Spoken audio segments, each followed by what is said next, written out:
আপনারা জানেন আমাদের রাজ্যে 2018 সালের পর বিজেপি নেতৃত্বাধীন কখনো আইপিএফটি কখনো তিপ্রামথার যে জোট সরকার, এই জোট সরকার ডাবল ইঞ্জিনের স্লোগান দিয়ে আমাদের রাজ্যের ক্ষমতায় বসছিল। এই দ্বিতীয় বিজেপি জোট সরকারের 2 বছর পূর্তি উপলক্ষে কালকে লক্ষ্য করেছেন আস্তাবল ময়দানে তারা তাদের নিজের ঢাক নিজেরা পিটিয়েছে, জয়গান গেয়েছে। কিন্তু মানুষ তার নিজের অভিজ্ঞতায় দেখছে যে মানুষের দৈনন্দিন জীবনের যে সমস্যা, সেই সমস্যার সমাধানের জন্য সরকারি তরফে কোনো উদ্যোগ গ্রহণ করা হচ্ছে না। আগরতলা পৌর নিগম আপনারা জানেন অনেক স্বপ্নের পৌর নিগম।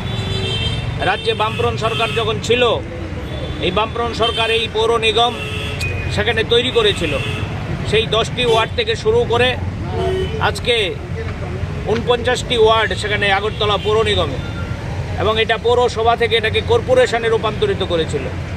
আমরা আজকে লক্ষ্য করছি আমাদের রাজ্যের মধ্যে পৌরসভা থেকে পৌর নিগম থেকে শুরু করে সরকারি বিভিন্ন দপ্তরে শুধুমাত্র ব্যর্থতার ছাপ। আপনারা লক্ষ্য করবেন আগরতলা শহরে সন্ধ্যার পর সকালবেলা মশার উপদ্রব, মানুষ ঘরে থাকতে পারে না, সাংবাদিক বন্ধুরা খবর সংগ্রহ করতে পারে না, মন্দিরে গিয়ে পূজারীরা আরতি করতে পারে না, মশার উপদ্রব।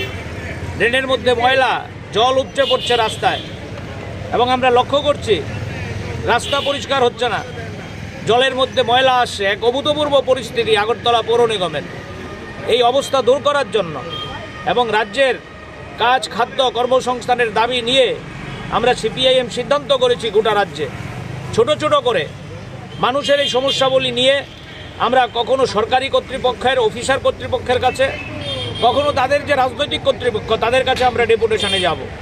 আজকে সিপিআইএম মধ্য বনমালীপুর অঞ্চল কমিটির আহ্বানে এই 21 নম্বর ওয়ার্ডে আপনারা লক্ষ্য করেছেন এই বিক্ষোভ এবং প্রতিবাদ, এবং তারা ডেপুটেশনে সেখানে যাবেন, এই উদ্দেশ্য নিয়েই আমরা আজকে এখানে মিলিত হয়েছি।